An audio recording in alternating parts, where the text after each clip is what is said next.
We wrestle with that question all the time of going, are people in love with the mission before that they run with the mission or the assignment that they feel like they've received or heard from God? And we do such a disservice to neglect the equipping of the saints, if you will, or just the next gen to be on mission in real time and to be having spiritual eyes open to see the opportunities that are right before them. Hey everybody, welcome to Vitals for Youth Ministry podcast. So glad you're here with us. This is a resource of Lead the Generation. My name is Aaron. I got Caleb in the studio with me. Excited to be here. Rocking the Steelers hat. I was going to say, it's that time of year when we're recording. Preseason's happening. It's the only thing that matters in Pittsburgh. Fantasy drafts happening. Yeah, and I am, like Michael Scott, like when he says this, I'm ready to get hurt again by the Steelers. I'm ready to be disappointed again.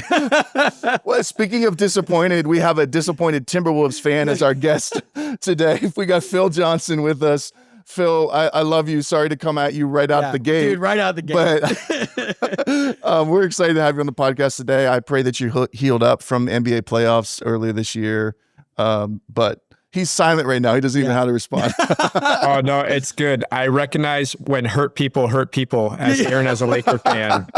That's just what I heard in that. It's true. That Luka didn't pan out initially. So we'll see how it all pans out. But yeah, as a Minnesota fan, heartbreak is near and dear to my heart for the Vikings, Twins, Wolves, all of the above. Oh, man, so sad. Well, you know what? The Steelers were getting there. Now it just feels like, when are we ever going to get out of this? But it's, I don't know. Let's go Aaron Rodgers. Here we go. Team Aaron Rodgers. Now. We'll put our bet on him. Well, Phil, for people who don't know you, why don't you go ahead and introduce yourself? Tell people a little bit about yourself. Yeah, first off, just super honored and excited to be a part of this conversation. Aaron, just what you've done for the last several years, especially with creating relatable content for youth ministries from rural to city to urban, suburban, all that. I mean, you guys have done a phenomenal job of meeting a need that a lot of youth ministries had. So it's an honor to be a part of this conversation. Recently, I've stepped into a role where I serve as the district youth director for the state of Minnesota Assemblies of God. And before that, served as a local youth pastor for a little over 15 years at three different churches. Woo, come on. Most recently, it was Emmanuel Christian Center underneath the leadership of Nate Roosh for 11 years in Minneapolis, Minnesota. And so I grew up in a small church in North Minneapolis of about 80 people. And so to see and be a part of the local church since I can remember, there's just so much to be thankful for and just grateful for, just looking back on just God's hand on this journey. And so, but yeah, learning what it means to be a district youth director and a DYD here. We just got done with camp season. We had 4 weeks of camps and lots of students, but it was an incredible summer for sure. And excited to be a part of the conversation. Hey, tell us about your family real quick. Yeah, super spoiled with my family. My wife and I have been married 14 years. She's my best friend. She's the funniest person I've ever met to this day. She'll get me, I'll be crying. I'm laughing so hard. She is the best. She's East Coast. She told me to make sure to say a shout out to Aaron for being another East Coast person. Let's go. So she's from Erie, Pennsylvania. And so we met at North Central University. Come on. And so she is on staff at the church I previously served at. She serves as the executive over worship, production, communication. And so she is art through and through. And then we have two boys, 10 and 8, Parker and Paxton. Ooh.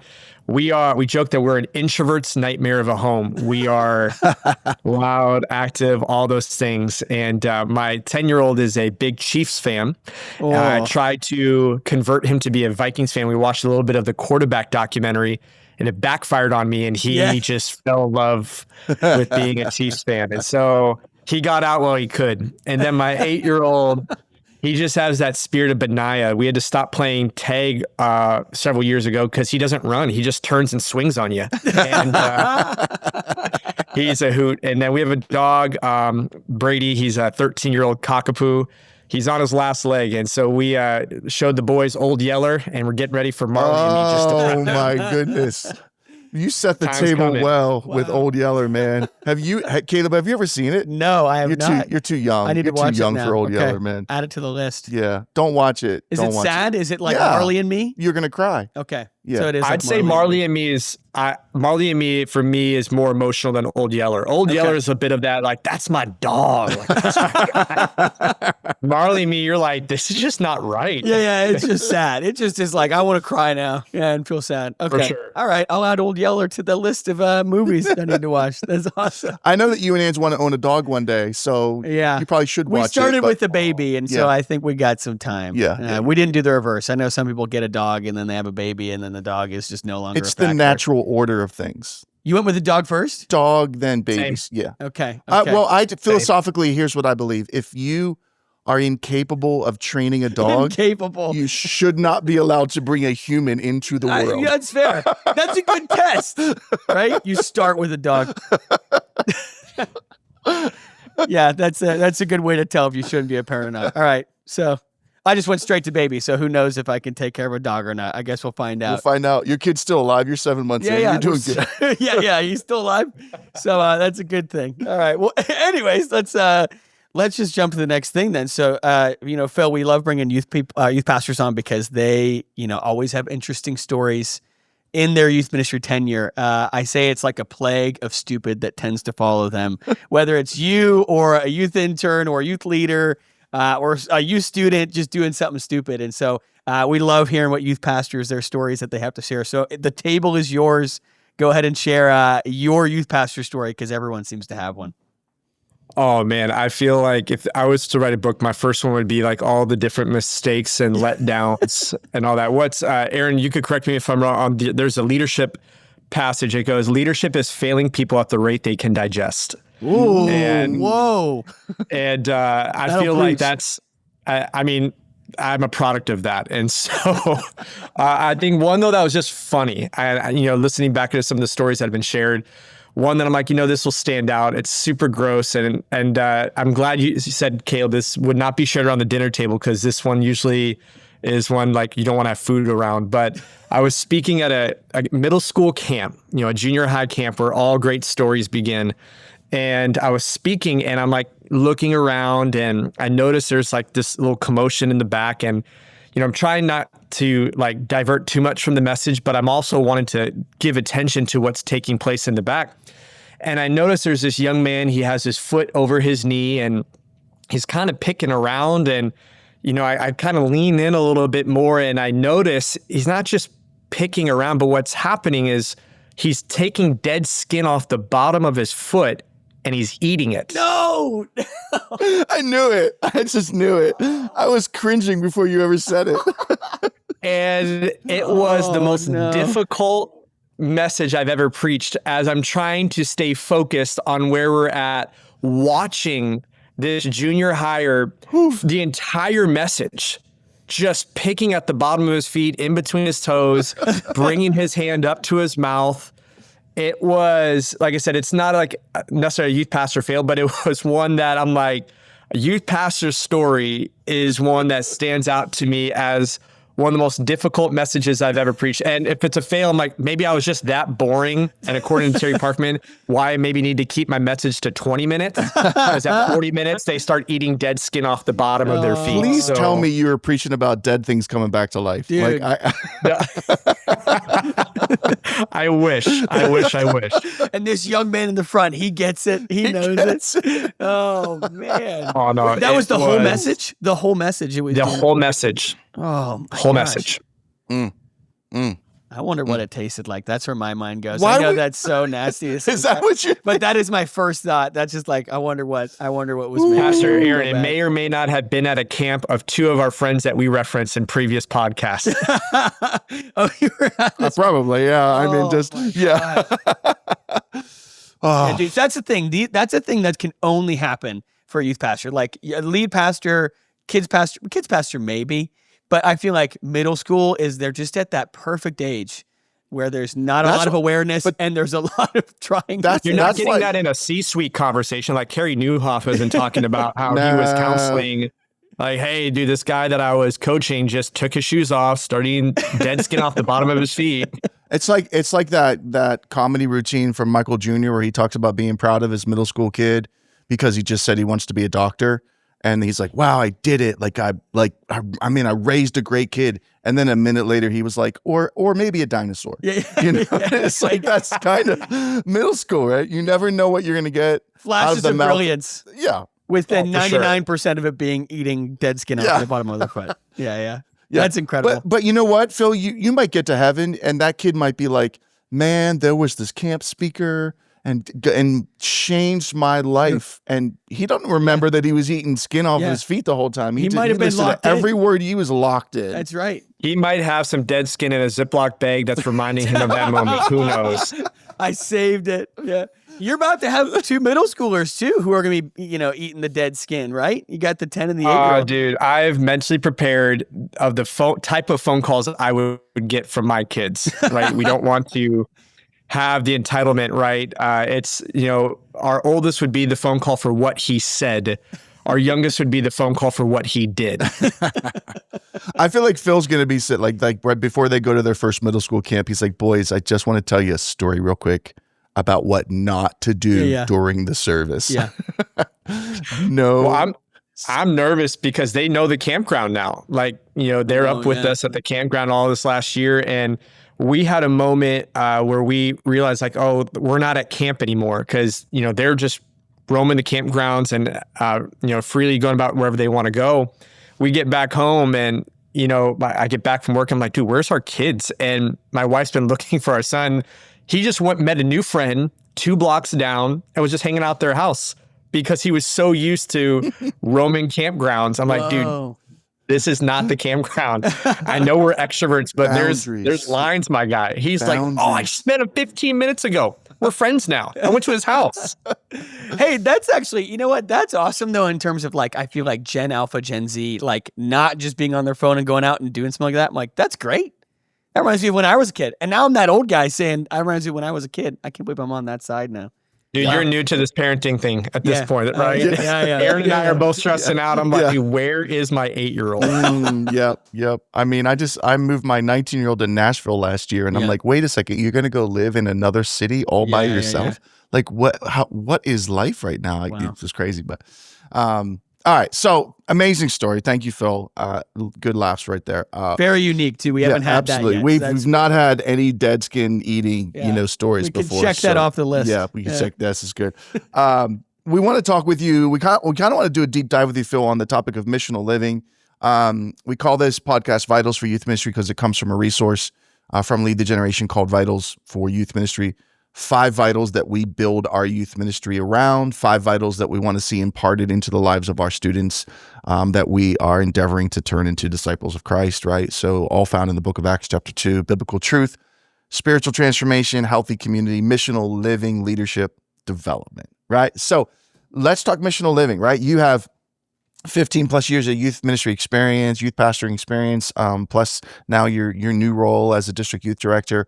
When you think missional living, when you think the value of that in a local church youth ministry, when you think the value of that in one of our students, right? What are some of the big thoughts that come first into your mind when you're thinking missional living? Thanks for teeing that up, Aaron. Yeah, I think for us, looking back at what we've tried to do of that phrase, living life on mission, right? I know it's one that we're super familiar with. And for us, we look at Matthew 28, we look at just, the whole purpose of Jesus coming to this earth. And when it comes to the development of baseline theology for our middle schoolers and high schoolers, it's, hey, are you more in love with the mission, right? The mission of like why Jesus came, than it is some of these additional layers to it.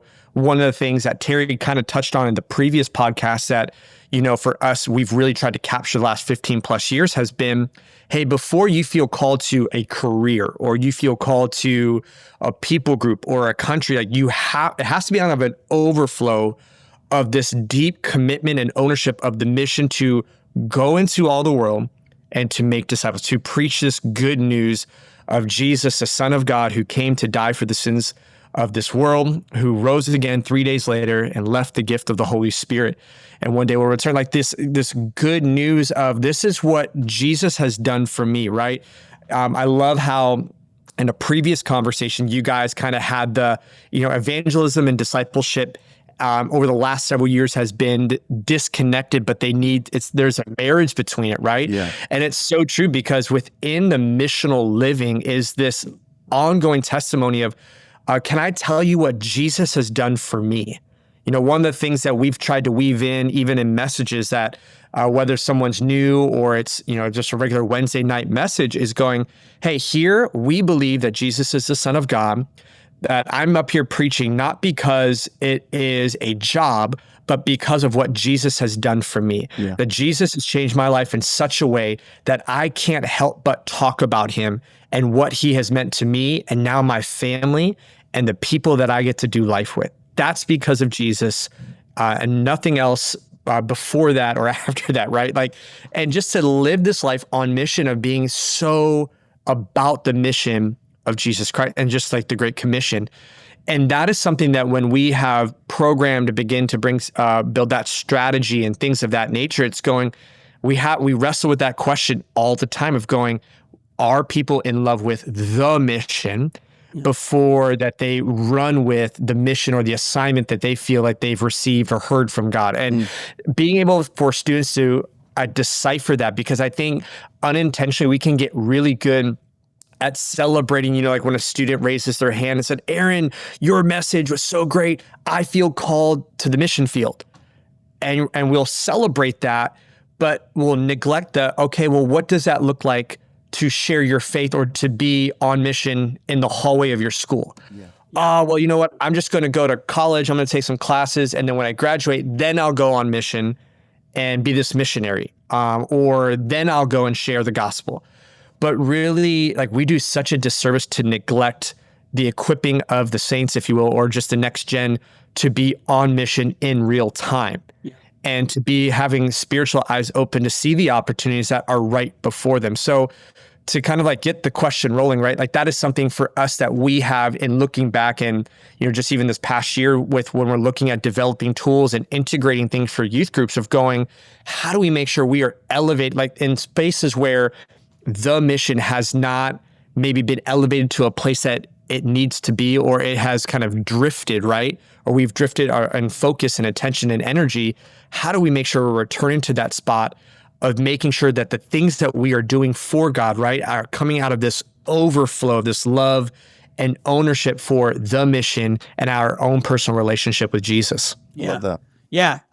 So, okay, to repeat a little bit, you're saying oftentimes students get latched on to their unique calling that they feel like God has placed in their life, whether that's through giftings, through their personality, or through the specific area he's called them to. And then they tend to either skip over or completely ignore or wait until they get to that place to kind of latch on to the broad mission that Jesus has called all of us to based on the Great Commission in Matthew 28, right?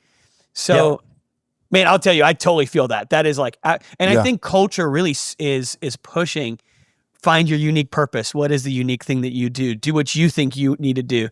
Peter Reeves even talked about that of we need to tell students to die to their dreams because what comes first is what Jesus is calling them to. And the first initial thing that all of us are called to as soon as we're saved is to begin to share the good news of Jesus. Yeah. So what does that shift look like? What are the perspectives we need to change? What practically needs to change in order for the right things to be in alignment? Does that make sense?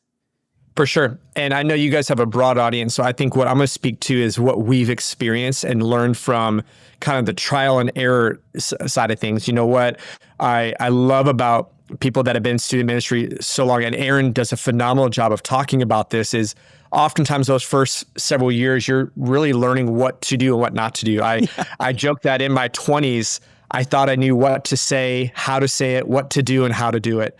And then in my 30s for student ministry, I now know what not to say and what not to do.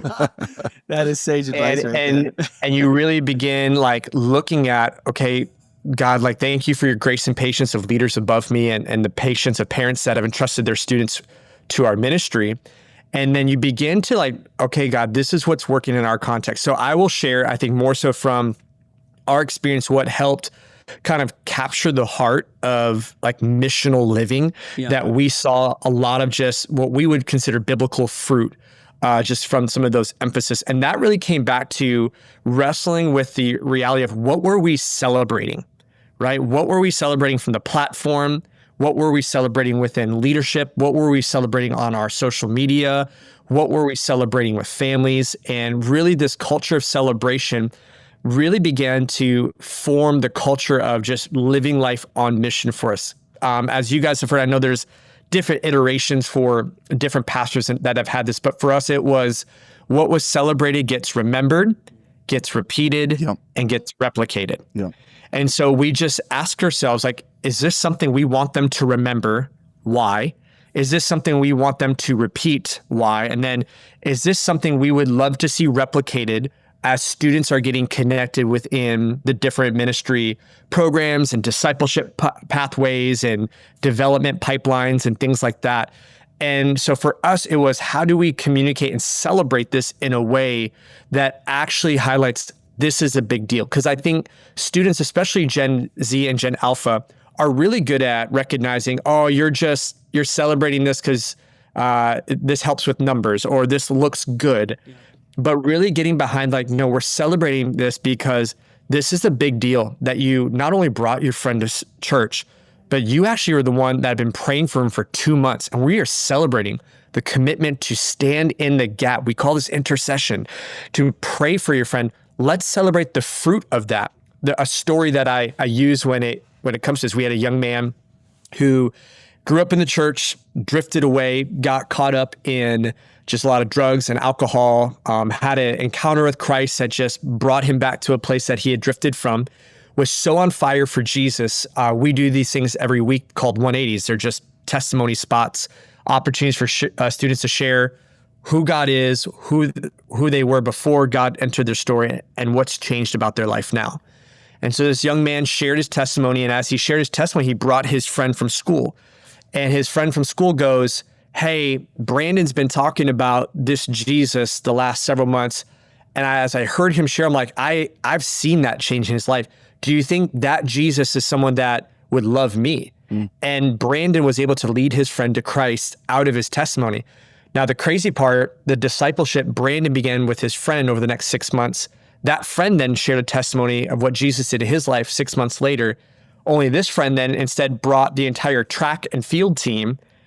And out of those 18 students, 12 of them gave their life to Jesus and wound up becoming weekly participants. Wow, come on. And what we celebrated along the way was the commitment to prayer, right? Not just the numbers, but it was, hey, this is what you did. And look at all those months of prayer. This is what matters. See how God moves through your prayers. Hey, see about those prayer moments, the discipleship. See those moments of staying after church, opening up your physical Bible, going through scripture, like see the fruit of that. And we celebrated that. And that was something that continues to be repeated then and remembered and replicated. So for us, Caleb, we went back and had to ask the question, what are we celebrating? Why are we celebrating? And is this something that we want a part of our culture over the next several months that would highlight the missional living we desire every one of our students to be a part of? Now, the cost or requirement of that was for a youth ministry was we had to pause at different moments and go, hey, we actually have to have like data of measuring. Are we really measuring, or is this really working? Right. And for us, that was done in quarterly sectors for us. So we would pause and we would go like, for us, it was, okay, like, hey, where are we at with, salvations to baptisms, to small groups, to mission group or mission trip participation? Like there was all these different levers that we had in place that helped us measure, man, is this something that we are wanting to highlight when it comes to missional living in terms of students bringing friends, getting saved, getting water baptized, becoming biblically literate, just being advocates, being lights into their school, starting Bible clubs or Bible studies. Yeah. And those were just a few things that came out of answering those sets of questions. What are we celebrating? Where are we celebrating that? And is it actually helping us create the culture that we desire to see for a student ministry that is on mission? Love it. I love the simplicity of what you're telling us, Phil, when you're saying just what are you celebrating? Because anybody can do that. Any size youth ministry, you might be listening, you might be watching, and you're just you're a volunteer in a small context, and you got 10 kids, but you're still celebrating something, right? So I love the practical advice that you're giving us there. And I'll just mention here, just because it kind of fits with what you just said, Phil, about like asking yourself the question, not only what are we celebrating, but like what are we measuring, right? So there is a tool that's a part of the Vitals for Youth Ministry resource library called our online assessment tool, absolutely free, 25 questions. You can go take that and it'll actually give you your health score on each of the 5 vitals. So it'll kind of help you identify maybe some areas where you can celebrate, hey, we're doing really great, in this area, but it'll also help you identify some areas where maybe you have some gaps or you have some blind spots. I think we all probably have some blind spots in leadership. Absolutely. So Phil, I want to come back to you. Just a question about something you said really early on when we jumped into this topic of missional living. You had talked about how there's been like this divide between evangelism and discipleship, right? Jesus puts the disciples on mission in Matthew 28, go and make disciples of all nations. But now we're kind of identifying there's a pattern that we see in a lot of churches and a lot of youth ministries where evangelism and discipleship are considered 2 separate things where they probably really, biblically speaking, should be one. So philosophically, why do you think that has happened? Why do you think the church has kind of migrated that way? I just would love to get your opinion on it, your hot take on that. But also, like, how do we put those back together into a more biblical, healthy way of viewing both evangelism and discipleship? Yeah, I think it came from good motives. Like in some previous conversations you guys have hosted, I think it was meant well to like, hey, how do we provide additional time, energy, and focus by maybe separating them, but they're all on a track to come back together. And I think there was good intentions that were meant, but I think once again, when it comes to creating a culture that celebrates them holistically, right? That discipleship and evangelism, because discipleship, when done well, just naturally out of an overflow of that, evangelism is taking place, right? And we've, I think for us, we have seen that done in such a way that, friends that even, they're friends that are far away from Christ and their TikTok theology that they bring in, that there's enough of a biblical literacy because discipleship has taken place that where, in times past, I've seen where, we have to lean on the leader and kind of like this old covenant style leadership of like, well, this is the person that talks to God and they're going to have the answer. But when discipleship has been done well, consistently, in a way that helps like identify the tools that students have access to, right? That's the walking with. We are finding that evangelism is just a natural overflow of that. And then in the sharing, like the evangelism, in a healthy model, right? This is what Jesus has done. It's not walking out with fingers pointed. I grew up in an evangelist house. So my father was the one that was on the street corners, not with a sign yelling at people, but he had a guitar singing to people. About how much Jesus loves them, right? And that's awesome. But then I got to see modeled in our home, those people that my dad and his team were leading to Jesus on the streets of Minneapolis were all of a sudden sitting at our dining room table for Thanksgiving. Wow. Right. So like there was an overflow, like discipleship then began to take place, or those that were being discipled, now they're out on the streets evangelizing with my dad and his team.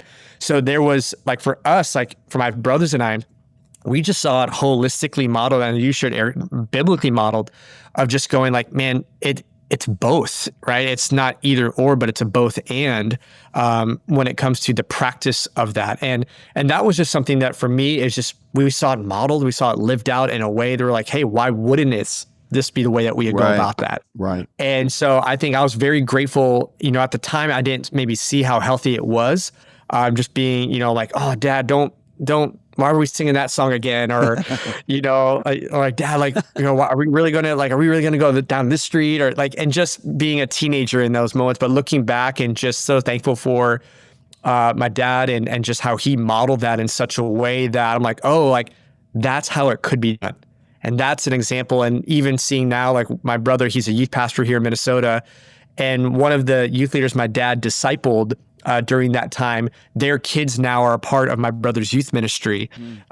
Church. So like to see the longevity of that and just to see the fruit of a process of, discipleship done well, evangelism is an overflow of that, right? Evangelism is just naturally taking place. And so was thankful to see that modeled in that way. Because once again, it's like, okay, like here's a blueprint.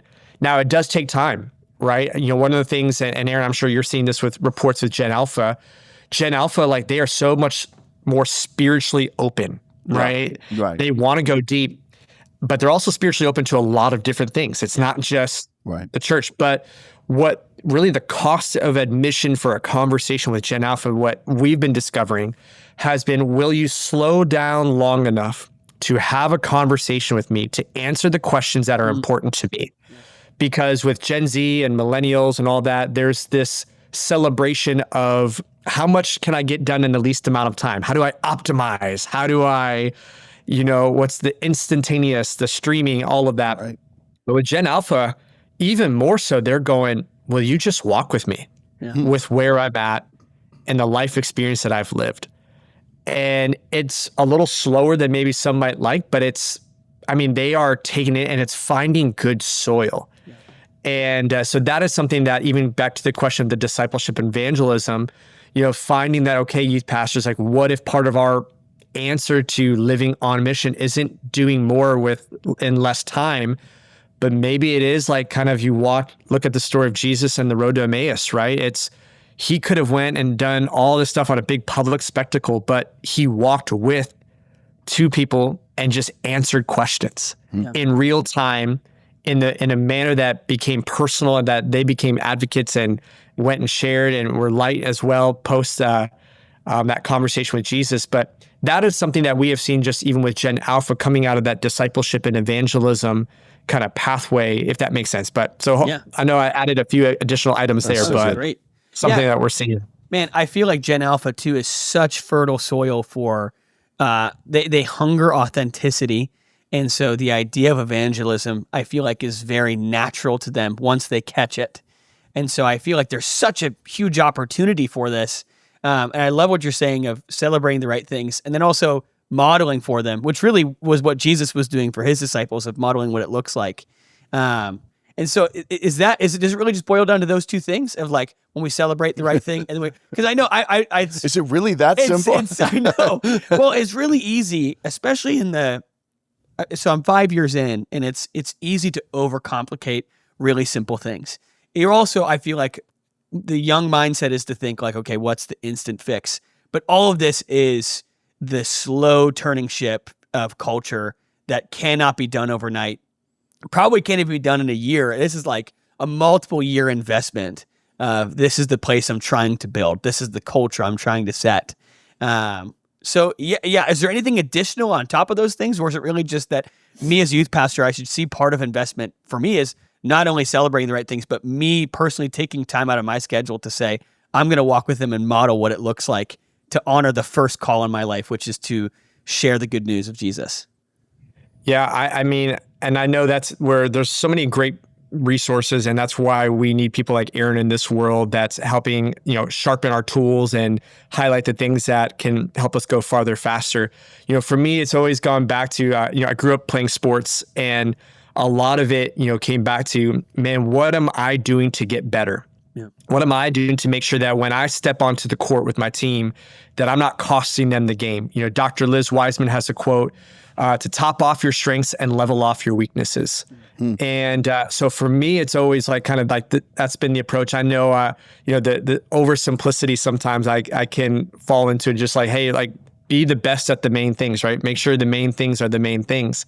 And so for me, one of the ones having boys in our house are 10 and 8-year-old that I've tried to just continue to go back to is like, hey, what does it look like for me to make sure I'm opening a paper Bible up, not just hearing the word just on Audible or just having it spoken to me, but when I'm discipling someone, do I have a paper Bible in front of them, like teaching them to go through the message? Like when, we're driving, like my boys now at this point, they know why we have cash in the center console and snacks in the center console of our car, because we have this thing that anytime we see someone on the corner, like we always want to be able to do something for someone. Even if it's not even but it's living with eyes wide open and trying to model that, and then even feeling personally challenged. This is not to project onto anybody else listening, but for me, I'm going like, man, I don't want the only time I'm sharing the gospel to be from a platform with a microphone. Yeah. I don't want the only time that I'm offering an opportunity for someone to surrender their life to Jesus to be in a church setting where their parents drop them off or they're coming on a Sunday morning.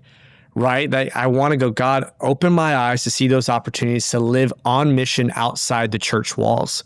And what I have just found that as that's been personal to me, it's so much easier to champion and celebrate that in the ministries that we lead, because it's not something that you're clocking in going, okay, where are my opportunities? How do I coach? And what's the, what's Orange Curriculum have? What does Vitals have? What's this leader sharing about this topic?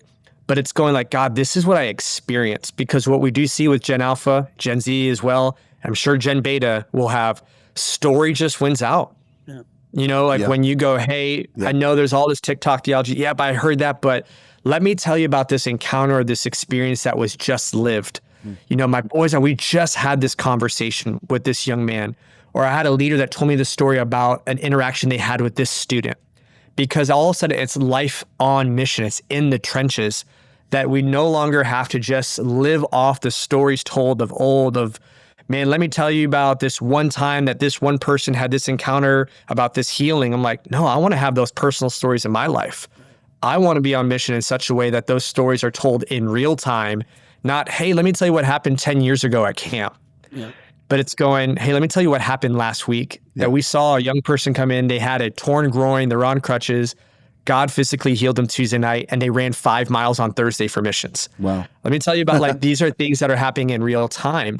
But it starts with, God, may I live my life with spiritual eyes wide open to see the opportunities before me in my community, in my world, so that I could respond to it. Because woe to me if I am to call myself a pastor and not look for those opportunities outside of the church walls. And so I know some of those things sound super simple, but for me, I think it just comes back to, what are those practical things for me as a follower of Christ first, before I'm a DYD, to make sure that I'm fulfilling that call, that first call to be a follower of Christ on mission. And so I think that's what it comes back to for me. And then there's the overflow. And, as Terry even shared in the previous one, I mean, we're going to swing from attractional to missional. And then we are so good at overcomplicating all these things in church world. Yes. And, but I think for me, it's just going back to the main thing. I'll end with this. And I'll send it back to you. But you're my basketball coach for AAU. So I say, Johnson, if you get really good at doing the things that you can control, you're always going to have a spot on the team. And so it was, for me as a point guard, don't turn the ball over, find your shooters, and lock down on defense. Yeah. So I'm like, all right, I'm going to do what I can control. I can't control if my shooters hit their shots, but we had some pretty good shooters that we played with, so that they made me look a lot better than I actually was. Yeah.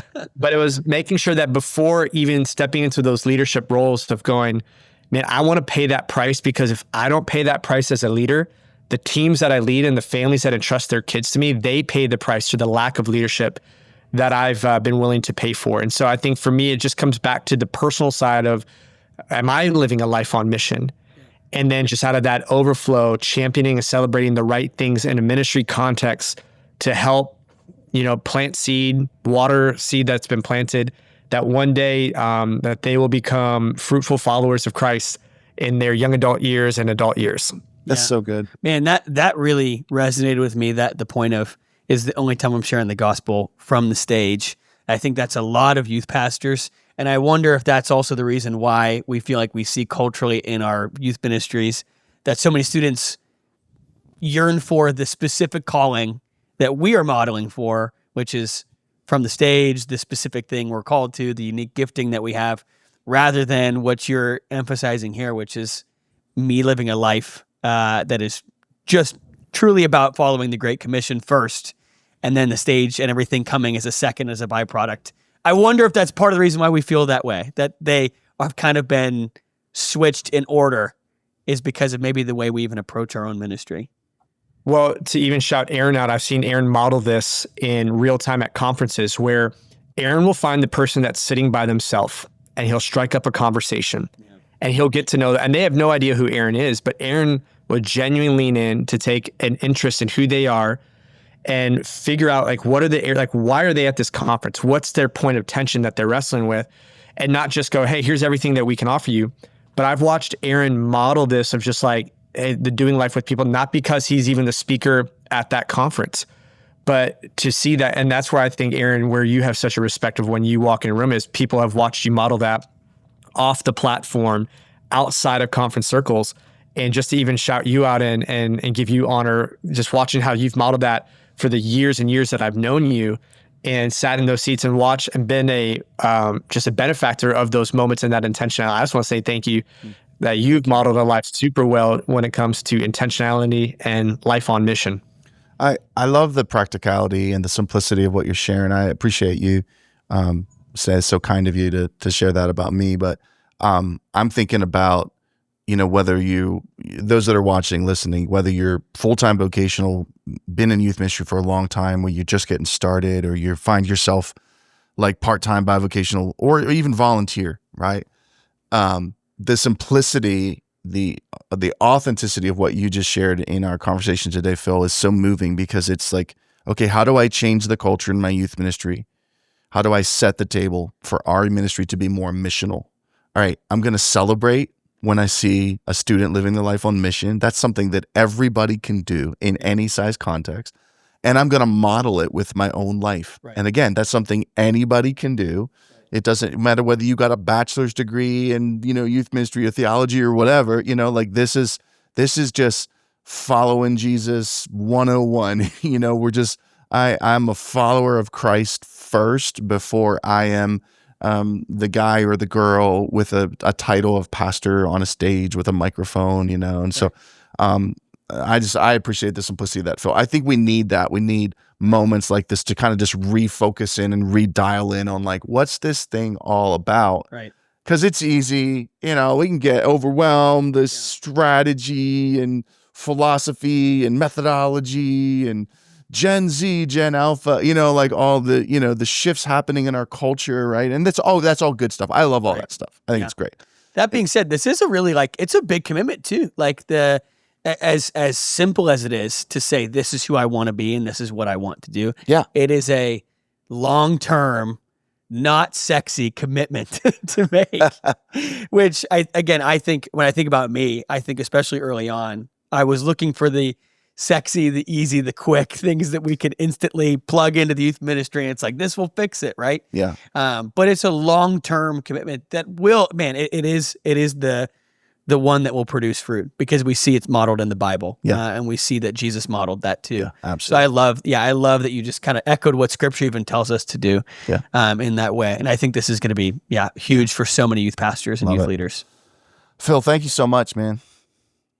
You were getting ready to say something. Go ahead. Yeah, he did. Yeah, go ahead. I want to hear it. I was just echoing what Caleb shared. Like the years for us, I was 11 years at Emmanuel, and there's a very specific, some cultural items that took years 1 through 7. And I share with pastors that when they were recently coming to Emmanuel to say, hey, we want to learn how to do A, B, and C.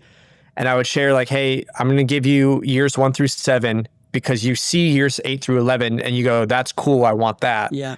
But here's years 1 through 7 of what took for us to get there. And so it is a commitment. And most of the time for the youth pastor, you don't get the credit. It's the small group leader or it's the volunteer that's going to get the credit for that. But, it's some are called to plant, some are called to water, some are called to harvest. And, for us, I just feel called to shepherd and making sure it's the right things are being celebrated, the right things are being focused on. And so, no, it's been a blast just having this conversation. You guys are ones that I know if we were in person, this conversation would have went much, much longer. Yeah. Well, that's why we need a timer on us too, because we could just keep going. and there was a lot of stuff I didn't say early on about the Lakers and the Timberwolves. Yeah, that was off screen. We started recording. Yeah, I just decided he's a guest. Phil's a guest. I want to treat him with honor. And you were so kind to me anyways, Phil. So we'll have that conversation in private. But no, this has been so good. My encouragement to those of you, if you're still listening all the way, here to the end, take what Phil said to heart. Yeah. Ask yourself the question: Am I modeling this in my youth ministry, and what am I celebrating? Right. Whether intentionally or unintentionally, what is it that I'm celebrating most often in my youth ministry? And then I think it would be valuable for you, be a good resource for you. Jump on the Lead a Generation website, grab that online assessment tool, 25 questions. It'll take you about 10 minutes. It'll give you a good health checkup, and you'll be able to see, here's some areas where we probably need to put some focused attention, in order to build our youth ministry around the vitals. And I've discovered, and I don't know. I mean, Phil, you might have a thought on this. As I know we're kind of landing the plane here, but when we see a lot of the assessments come back from different youth ministries across the country that have used that tool, the number one pattern we see is youth ministries that rate really low or score very low in missional living. Any just random thoughts as to why you think that might be a pattern that we see?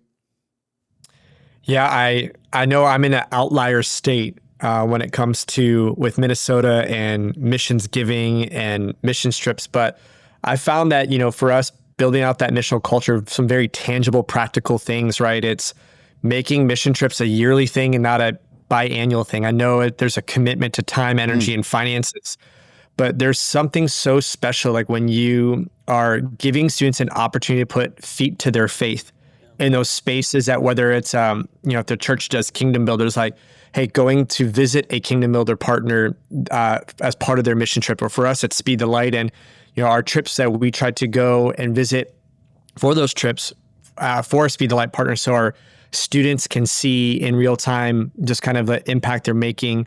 But then also on the back end of that, it's like, there's the emphasis of, hey, what are you doing at your school? We have something called Youth Alive, and we do like Youth Alive one days and things that bring emphasis and value to being on the local campus. Like, hey, you might feel called to be a missionary one day to another country, or a worship pastor.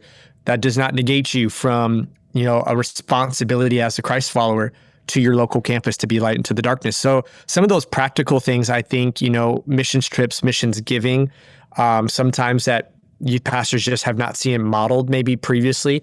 That's one of the things that, stepping in the role here, I know I'm on third base. I stepped into a role that Mark Dean, who is a DYD for over 25 years, and then Kirby St. John, who is in my role for 7 years, modeled that so well that it's deep in our culture of just some of those practical outlets of reinforcing missional culture by just getting different experiences that expose students beyond just their own local context to see it in a broader scope and a more holistic scope. Those are some things that I would just wonder, like, as they're taking that assessment, how, like, what's the frequency maybe of, mission trips and missions outreach and outreaches that they do in their community, and how often those are taking place to kind of put that in front of their students. But I know I'm in an outlier spot with Minnesota for sure. Yeah, but you're modeling something really well.